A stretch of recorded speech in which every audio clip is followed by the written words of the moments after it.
go. Hey, Fellowship Asheville, thanks for joining us again for the ConvoCast. And here we are. We have got a bonus episode of season 2. We just started season 3 a couple of weeks ago, but since that time, we have hired Matt as our associate pastor. And season 2 was introducing you to the deacons and the staff. And so we thought it would be great fun to throw in a bonus episode so that you get to meet Matt as the new guy on staff. And so, Matt, introduce yourself to us. Tell us a little bit about who you are. Yep. Yeah. So I'm Matt Sutton. I am from Spruce Pine, North Carolina, which if you don't know where that is, it sounds like it's like a town in a Hallmark Christmas movie. And sometimes it's like that around Christmas time. But yeah, we grew up there. My wife and I, Anna, we were high school sweethearts, got married 8 years ago, and we have two little girls. Cora is 3 and Abigail turns 1 this month. Now that really does sound like a Hallmark Christmas movie then. High school sweethearts. Did she go off to New York and try and make a lot of money, become a business executive, get with life and come back to the hometown? And you were the local lumberjack? Is that how that works? Yeah, I was like this rugged Christmas tree farmer. Yes. You know, but it's like, except it's like kind of the opposite. But Anna wasn't a rugged Christmas tree farmer, but like her family was like, they have a Christmas tree farm and the whole thing. Yeah. I was born in Atlanta, so I wasn't like a mountain boy, by birth. And so, Anna was like born and raised there. And so, but no, neither one of us were trying to become something. So nothing like that. Okay. All right. Yeah. All right. Two little girls. Sorry, two little I interrupted. Girls. Cora's 3 and Abigail is 1 now. And, or next week will be 1. And we have a dog, Mia. She's a golden retriever. And it's a lot of fun. We live in Black Mountain and love living there. Have been there for the last 4 years. And so, we love the area. And that's who we are. Those are Suttons. That's great. Okay, what's something that most people don't know about you? Yeah, so I actually used to consider myself a man of the theater.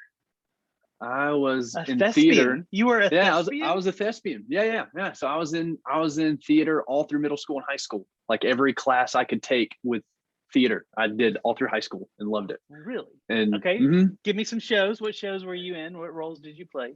Favorite. What was your favorite?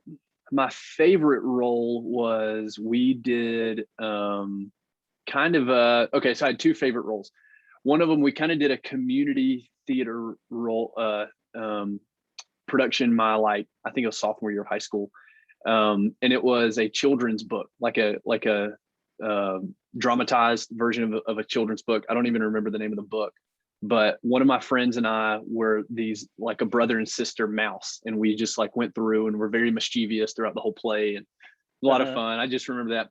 And then we did Pride and Prejudice later in high school, and I actually I don't remember the guy's name. I could have remembered it yesterday or this morning, but there's all this pressure now, with the camera and everything. Sorry. No.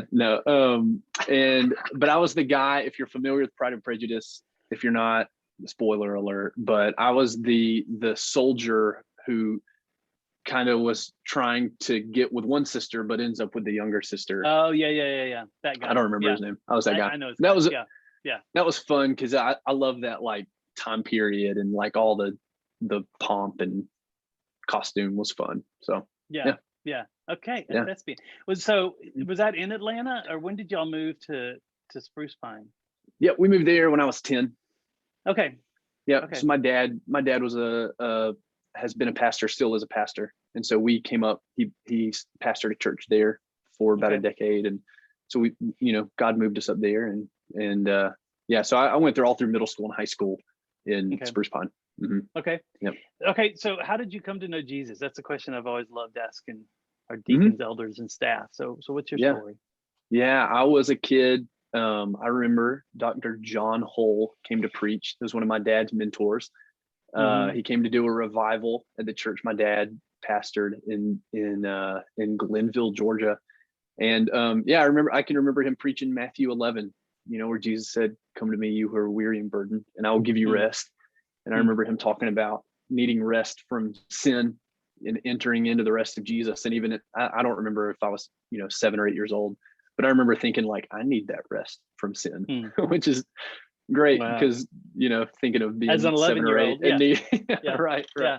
So, I remember that. And so I wasn't like a perfect kid, but had just God really surrounded me with great parents and student pastors and, that just, So, so I got saved young and kind of been trying to figure out how to follow Jesus ever since. Yeah. Mm-hmm. Well, let's tell the story of how Jesus brought you to Fellowship Asheville, because it's a really fun story. So, and just see, for those of you who are watching and listening, I mean, know like I send people questions before we get started. This is one of the questions, but this is also a conversation as we do these things. And so, as we tell the story, Matt, I want you to tell it, but I'm sure it'll be a conversation as we go back and forth and all that. So it'll be great fun. Okay, so you start. How did Jesus bring you here to Fellowship Asheville? Yeah. So the kind of flyby up until a few years ago was went into ministry young. I kind of knew I felt called to ministry in high school. And I really wanted to like move to Central America and play soccer with orphans and feed them and tell them about Jesus. Like that was kind of my like goal. But God had other plans, ended up going on staff at a church in our hometown when I was 19, did student ministry, was the associate pastor for a while. Then God moved us to Georgia, then back up to Asheville. And we moved back up to Asheville in 2017. And then during that time, it was neat. The first church I was on staff at was a church plant about 10 years old. And the pastor, he was just kind of burned out and, and so he was like, hey, Matt, you can like, I just need you to like do stuff. So I did a little bit of everything, from, the membership class to worship to some mission stuff, kids ministry, student ministry, and that was fun. And then when I was in Georgia, the church I was a part of was really big in church planting. And so got to go through a lot of like church planting, like trainings and schools and programs, and met a lot of church planters. And so Anna and I kind of picked up a theme at that point, like maybe planting is something for us, and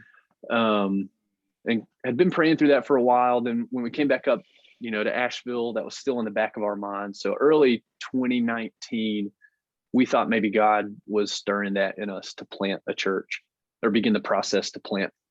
And so Anna challenged me to reach out to someone who has planted a church, because we really have always felt called to be in the mountains of North Carolina.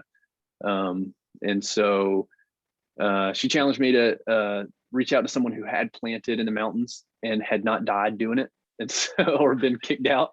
Not yet. So Haven't died yet. Yeah. So so I knew of Fellowship just from being in town, and one of my mentors and really good friends is a part of the like church planting kind of group that you're a part of and help lead. And so he said, hey man, you should reach out to Fred. Like, I think kind of your vision for church, the way God's gifted you and stuff would I think Fred would be a great mentor for you. So I just shot you an email like early 2019, and just said, hey man, praying about planting, can I ask you questions? And you were very gracious to answer questions. And we met about once a month, all of 2019. Because then as Fellowship started, doing the Weaverville campus plant, I was just really intrigued by the way you guys were doing that, going about it, kind of the vision and for that. So so you kind of became a mentor of mine. And then at some point after that, God kind of started stirring like, hey, maybe planting's not the thing. By the end of 2019, we kind of thought, no, I don't know if like I'm a church planter. And then at some point, I don't remember exactly the timeline, you were like, hey, what if you were my associate pastor. And so, and it was like, the more we prayed about it, the more God was just like, yes, that's the thing. So, yeah, so it was kind of a prayerful, patient process, which was great. And I wasn't really used to in the church decision-making world, So yeah. So that's how we ended up at Fellowship. Yeah. And what's interesting, from my side, I got that email. I remember getting that email and being like, who is Matt Sutton? So of course I Googled you real quick to figure out, and you'd said, who our mutual connect was. So I replied back, and it was great. And yeah, we met, at least once a month for a while, and sat by the river at the Biltmore Estate. We'd go get coffee. Yeah, that's right. It was great fun. And one of the things that I noticed about you early on was your humility and your willingness to learn, and for being a person your age, a very good self-awareness, which is not common in 20-year-olds. And I really appreciated that. And what moved me to the associate pastor thought, because it really was a thought, like all of this we held with a very open hand. If you got a better deal from somewhere else, I was going to be your biggest cheerleader to go, if that's what God was asking you to do. Right. But where it came for me was, I am 50. How old am I? I'm 52 right now. And I knew that being a lead pastor, so what happens in church dynamics, and I'm saying this, I've already told Matt this, but I'm saying this for the people watching and listening. Typically, this isn't always the case, but typically, when you take the age of the lead pastor, the congregation kind of goes with them in age, about 10 years above and 10 years below. So if you take a snapshot of a church and you look at the age of the lead pastor, the congregation's average age is somewhere right around there.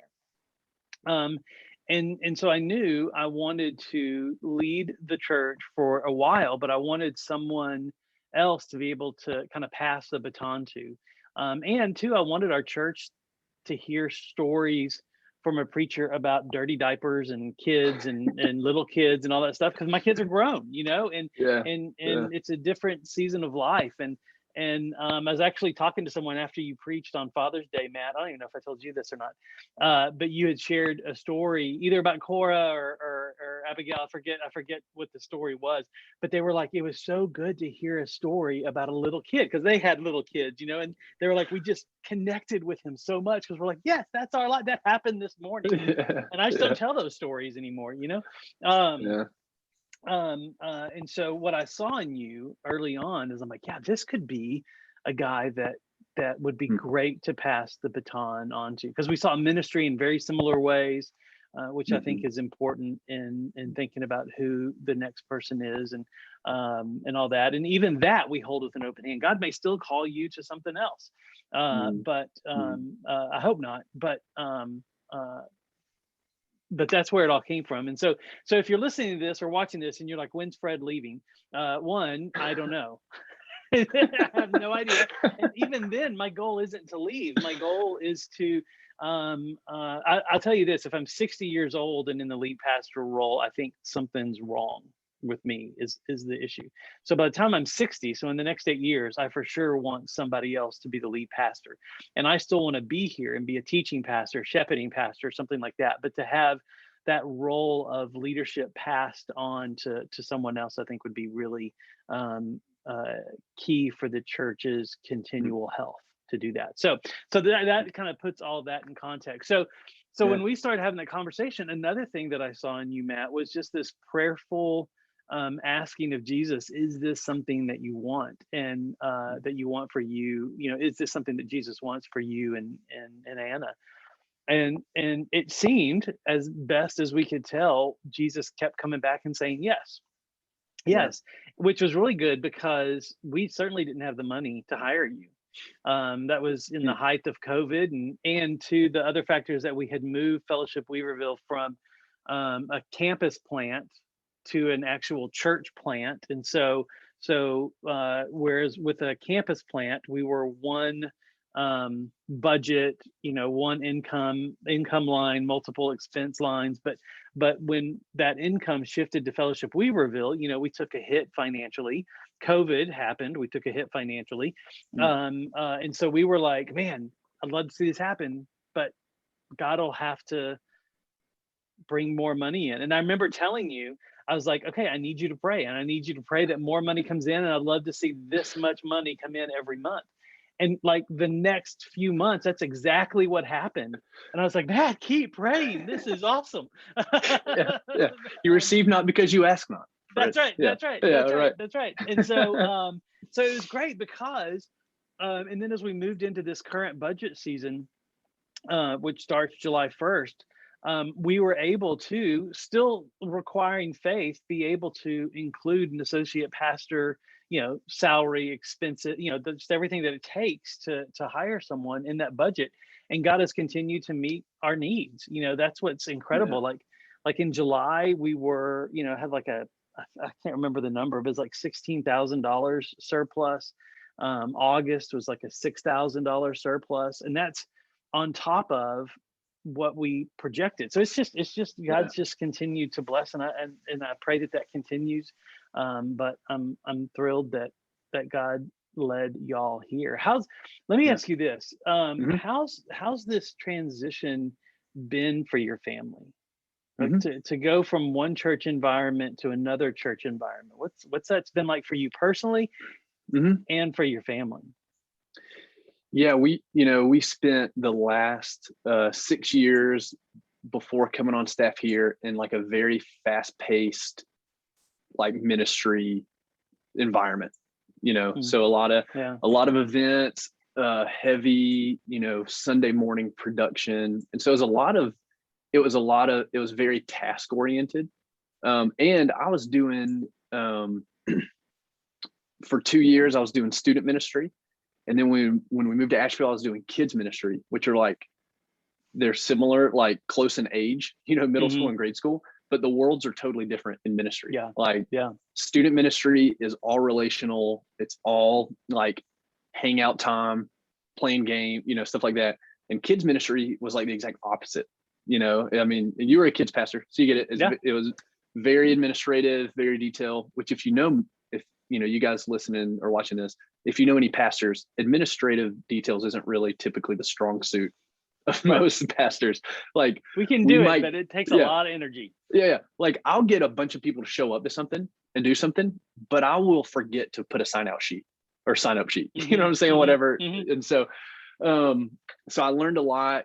It was very detail focused. And then I transitioned into a role that was just more leadership, kind of leading a team and stuff. And so then going from like really fast paced, very attractional, very production heavy to Fellowship, it felt in a lot of ways like coming home, because Ann and I grew up in churches that they were less concerned about the Sunday morning production and more concerned with it being a family. And that was one thing that's been really refreshing just in the few weeks that we've been here. It's just the how laid back Fellowship is, how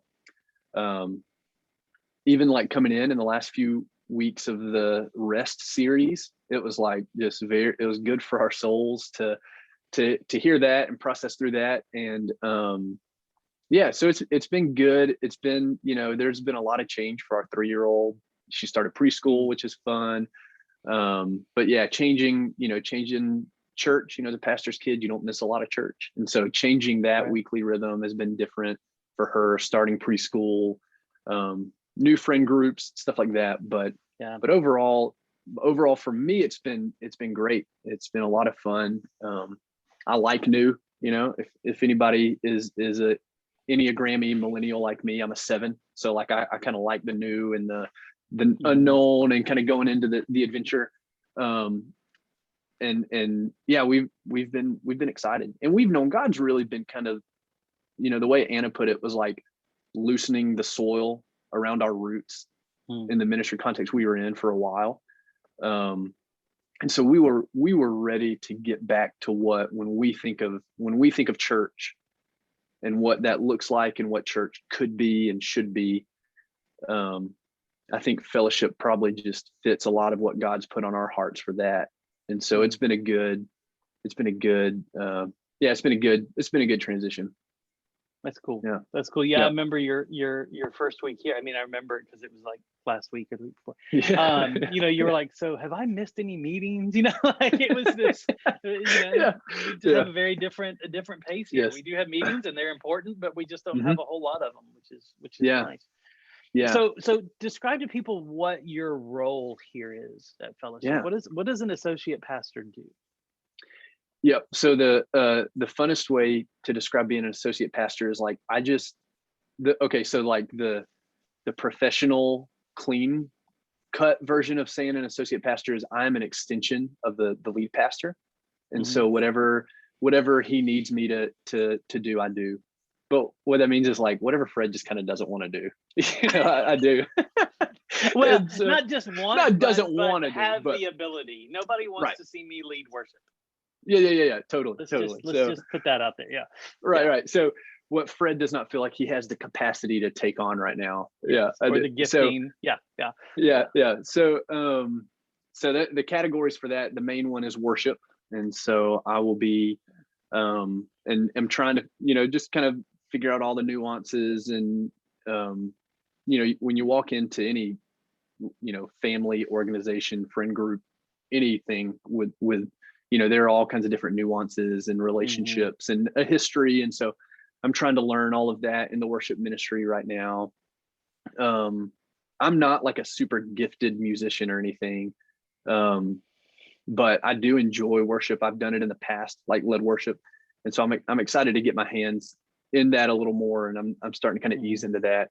And so worship will be the main thing, trying to help create some cohesion and some direction and vision for that, and help out everybody who's been doing it faithfully for a while, just come alongside them and see how I can help them. And then another part of it is preaching on Sunday mornings.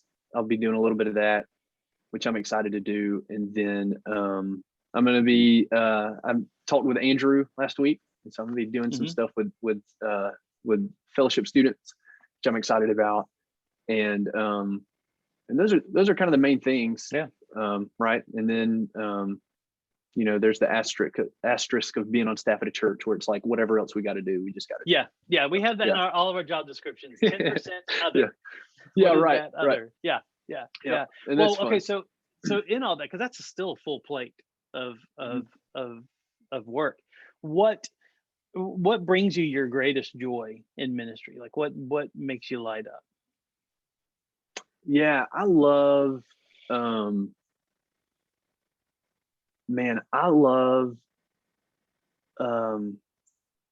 love seeing people start following Jesus for the first time.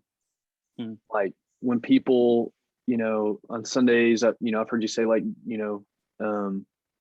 say yes to Jesus, start following Jesus, get saved, however, our different church backgrounds have said it. I love that. There's just nothing like experiencing, the way Paul puts it, is like becoming a new creation, like seeing that. And then it's, being, and then in ministry, it's just fun.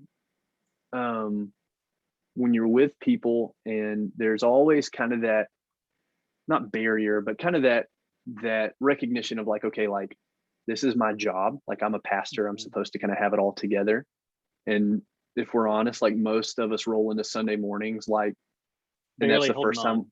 Yeah. And that's the first time we've had the brain space to think about the Bible, and that's okay. Like life is just life. And that's why we have each other, that's why we have church. But I think it's fun to get to a point where people realize, and maybe this is like part of growing up as a pastor's son, and being in ministry for a while now, but like, I think it's great it gives me a lot of joy when people realize like, oh, Matt's just a normal human. Yeah. And like, he needs me just as much as I may think I need him. like realizing that just because I have a call on my life doesn't mean I have any more of the Holy Spirit than any other believer does, right? That's And right. so Yeah. so I love that when those barriers kind of come down and realizing, man, like the arm in the body of Christ, the arm really is just as important as the toes, and the shoulders are just as important as the knees or whatever, whatever analogy. So that gives me a lot of joy, and then just being able to like just figure out how to follow Jesus in our current world that we live in right now. Like, what does that look like together? I love that. Yeah, that's great. Well, as you look ahead, what do you hope happens in your ministry? Yeah. I think it'd be really cool. I think there's a lot of potential at Fellowship. Is just the short amount of time I've been here talking to people that are doing in the worship ministry, involved in it, or have been involved in it at some point. I think there's a lot of potential to really create a culture of worship. And when I say culture of worship, I don't mean like come out with albums and be the next Elevation Worship, because I just don't think that, I just don't think that's in the cards. Not that, but not that. But I do think that there is a thing that, like, when people come to Fellowship Asheville, they're like, man, the way that they worship God is great. It's really powerful. And it's a really tangible thing, whether that's singing or whether that's, I don't know, whatever that looks like. I think there's a lot of potential, and there's a lot of hunger to see God really lifted high as whenever the people of Fellowship gather together. And that's been, I can just pick that up conversation with the staff, with people, church members and stuff. And so I think, my hope for the future with the worship ministry specifically is I'd love to see a lot of people that are gifted and talented and skilled to do worship step up and really find a good place to be able to use their creative abilities to really build the church.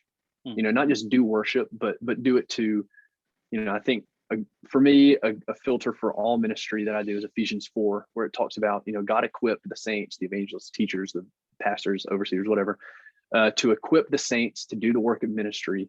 And typically for pastors, it's easy to like stop there and think like, okay, our job is just to like get people off their butts and doing stuff. But I think he goes on to say, helping them grow in the fullness of stature of Jesus. And so when we're thinking about, teaching a growth group or leading worship or running the soundboard or waving at people on the patio, we're doing that in a way that helps people be more like Jesus. And I think there's, so I'd love to see our worship ministry do that. And I think being in Asheville, having creative, artistic people here, and a part of this church, I mean, I think we could even write some songs just for our congregation. Looking at scripture, and maybe that's really big. I'm a dreamer, so I love it. But it could be. I think it's doable, and I think it'd be really cool. So the thing that has always intrigued me about worship ministry is that when I look past this earth and look into heaven, my job doesn't exist. Like, like we're not there aren't teachers of God's word in heaven. We have Jesus, and he teaches us. But yet what we'll still be worshiping. And so that still continues on into eternity. Like that part of our service is the part that we get to do forever and ever and ever.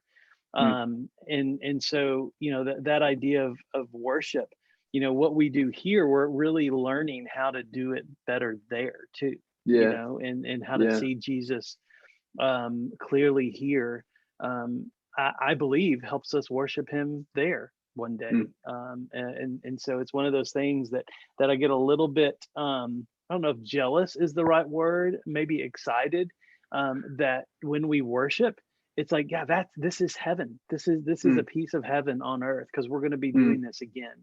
one day all together again, and that'll be really cool. So that's the aspect of worship that I love. What I hope happens is that I get a better voice in heaven, and I get a better ability to stay on beat in heaven, to stay with the song instead of just kind of create my own, I'd love to play the cello.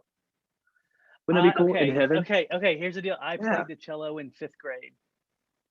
Okay. I did. See, God's already stirring some things in your heart to be a part of the worship. No, he's not, ministry. because I gave up that thing because I was a walker to and from home to school. And when we had to take that sucker home to practice, that was before they had those nifty backpack straps on the case that they have now. I saw one of those. I was like, where was that 35, 40 years ago? So That's great. So I had my stint with the cello. It was fine. But as long as I don't have to carry it around, there's that. Yeah, but it's a fun instrument. It's a fun instrument. It's just, I just love the way it sounds and looks. It does have a very good sound. Yeah. Okay, so I ask people this. We'll go ahead and wind it down. I ask people this question. I haven't asked them. Well, I think I asked Mary in season 3 because she's connected to us. But before that, I asked everyone, how would you describe fellowship in one word or phrase?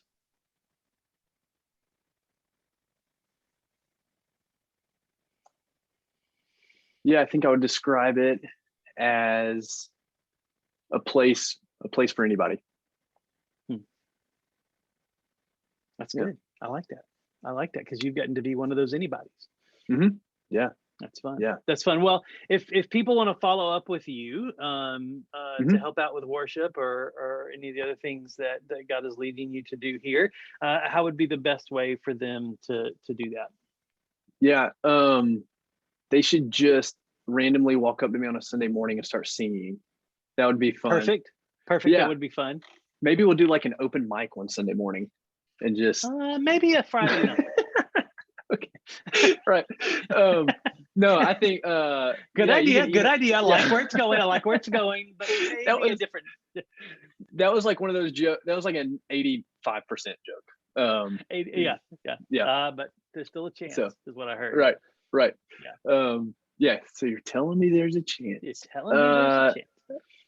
You can email me, matt@fellowshipasheville.com, matt@fellowshipasheville.com. And just let me know you're interested, or just come talk to me on Sunday morning. I'd love to meet you. Still meeting a lot of people, and if I've forgotten your name already, I'm so sorry. Just a lot of names. Show me grace, please. Cora will remember it. Your daughter, she'll remember it, or she may make a name up for you.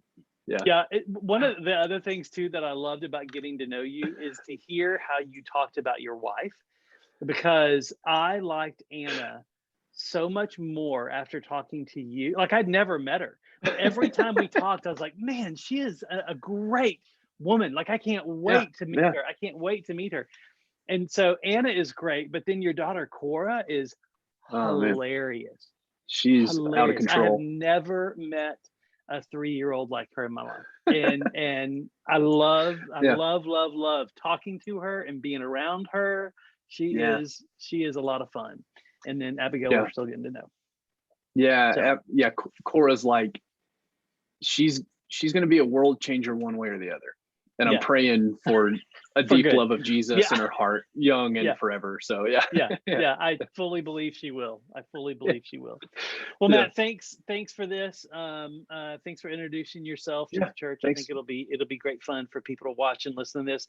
If you are watching this on YouTube, you can hit subscribe, or even on wherever you listen to it on podcasts, subscribe. That way you won't miss any of these or any of our other podcasts. So, church, I love you, and I love being the church with you, and I will see you soon. Bye.